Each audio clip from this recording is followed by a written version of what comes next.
Hello everybody, hello. Just wanted to do a really quick video today, and I want to talk to you about clutter, right?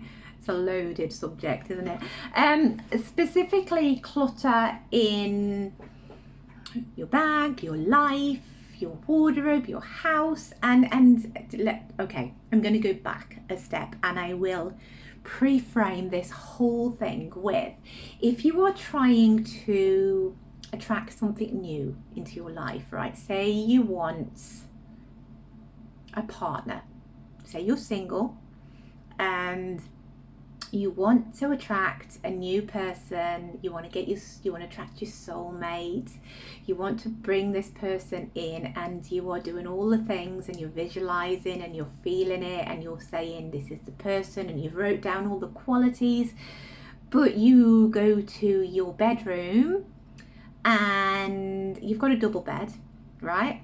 And the side that you sleep on is really nice and clean and lovely. The side that this new person is going to sleep on has got cushions all over it. You chuck your clothes on there when you take them off at night. The dog or the cat might sleep there. You've got your book, your glasses. That's where you chuck your phone when you go to sleep. You have no room in your life for that person. So you might be saying, I want to attract this person, but in what you're doing, you're not making room for that to come in. Take your wardrobe, totally another example. You might want some lovely new clothes and you might be feeling in the energy of, I want these, like I saw this dress, I saw this stuff that I really want to buy, and I really want to attract a new wardrobe into my life. Or you could have, like, let's take it a step further, you could have lost a whole heap of weight. So back in the day when I was a big girl, I had, right?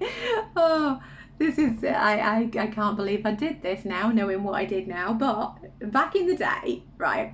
So I was a size 18 to 20 back at my biggest point. And then I obviously lost weight and now I'm a size 8, roughly. And I would have two sections of my wardrobe, right? I would have my fat clothes on this side and I'd have my thin clothes on this side. And I kept all my fat clothes because I was scared that I'd put all the weight back on and that these clothes on this side, on the thin side, wouldn't fit me anymore and I'd need to go back to my fat wardrobe. And the message that I was giving by doing that was that I have no confidence in myself to stay this size, first of all, or that I wasn't making any room in my life to be the new thinner person, to be the new Jane, the person that had lost all the weight. And so I was telling myself all the time, by holding on to the fat clothes wardrobe, that I was going to go back there and that I didn't believe this new person and I was going back to this person because that was what I was telling myself by hanging on to that stuff. And it was only when I started to get rid of all of those clothes and get rid of all of that stuff that I was never ever going to wear again, because I was never going back to that person, right? I was never going back to that person again. It's only when I did that and chucked out all those clothes that I got out of that mind frame. It's funny looking back now, right? Because I had a type of body dysmorphia for a very, very, very long time, and I would be this size that I am and the size that my clothes would tell me I was, but I'd look in the mirror and I'd still see the 18 to 20 person. I'd still see the larger lady. I'd still see what I used to look and feel like back then. And there was no wonder. It was literally no wonder, because I was hanging on to all of these clothes. And because I was telling my subconscious that I wasn't yet this new person. I hadn't stepped into my new identity of this person that wore these clothes here on this side of the wardrobe. I was still the person that wore these clothes on this side of the wardrobe. And once I got rid and I cleared out that space and I decluttered all of those old reminders of the old me, that's when I started to actually look at myself in the mirror and see what I was and see what I looked like and see what I still look like to this day. And now I've been this size way longer than I was ever that size, and so I don't need to be that person anymore. And so that's what I mean by decluttering. Let's take your handbag as another example, ladies, right?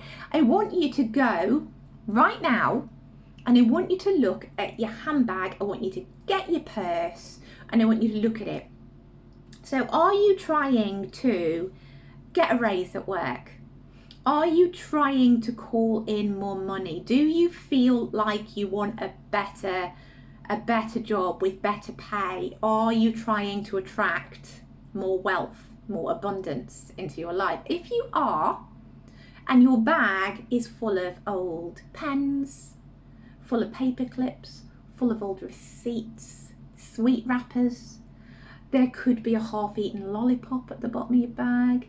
There might be some old raisins messing around. If you're like me and you've been through the small child stage, and you're coming out the other side of that now, you may still have in the bottom of your bag some cracker crumbs, a few little bits of half-eaten biscuit, maybe a couple of raisins, just you could have some wet wipes where you've wiped the kid face and chucked the wet wipe in your bag.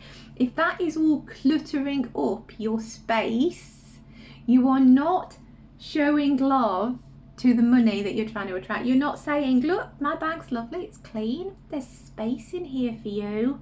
I have nothing in the bottom of my bag but space to attract all of these wonderful things that I want. You are sending out the wrong energy by having the old stale bits of bread and the old bits of muffin crumbs and the receipts and all of the rubbish that you just find. So go and get your bag right now.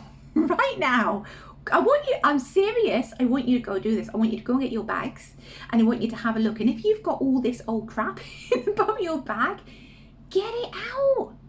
Like, take it and put it in the bin where it belongs. Declutter that space and give it room and make it a nice environment and a nice space for the new job that's going to pay you more money to come in. Because if you haven't got a nice place for your money to be, then it's not going to want to come. It's not going to want to be there and you're not going to attract it. So this is what I mean by decluttering. And in my intensive course that I'm running very, very, very soon, which is very exciting, I do a massive piece on decluttering. And so this has just touched the surface, but I'm going to go deep in how decluttering that drawer that we've all got in our house, that, that one place where you don't know where to put a certain something, so you chuck all your old phone chargers, and there'll be some old notepads, there'll be all the pens, there'll be batteries, there'll be all that stuff that hasn't actually got a place, and you just chuck it into that one drawer in your house. We're going to go through all of that. I'm going to get rid of it. You're going to declutter your wardrobes, so you're going to have space for new clothes to come in. We're going to talk more about your handbags. We go deep. I go deep with this stuff, right? But this is just a real quick. Get rid of the stuff that is stopping and blocking what you are trying to bring into your life. Get rid of the cushions off the sides of the bed where your soulmate's meant to be. Get rid of the old sweet wrappers and crumbs out your bag where your money's going to come. Get rid of the fat clothes. Get rid of the fat clothes. We do not need them anymore. That's not where I'm going back to. Get rid of them. Give them to charity. Actually, that's a good point. If you have got a wardrobe full of clothes that you're not going to wear anymore, and they're nice clothes, don't sell them, right? Don't sell them. Give them away, because the universe loves people who give, and the more you give, the more you'll receive. So that's just another little snippet of magic there. So get rid, declutter it all, and watch the things come to you because you're making space to allow them to come in. So that is my top tip for today. Declutter everything, and you will attract all of the good stuff that you want.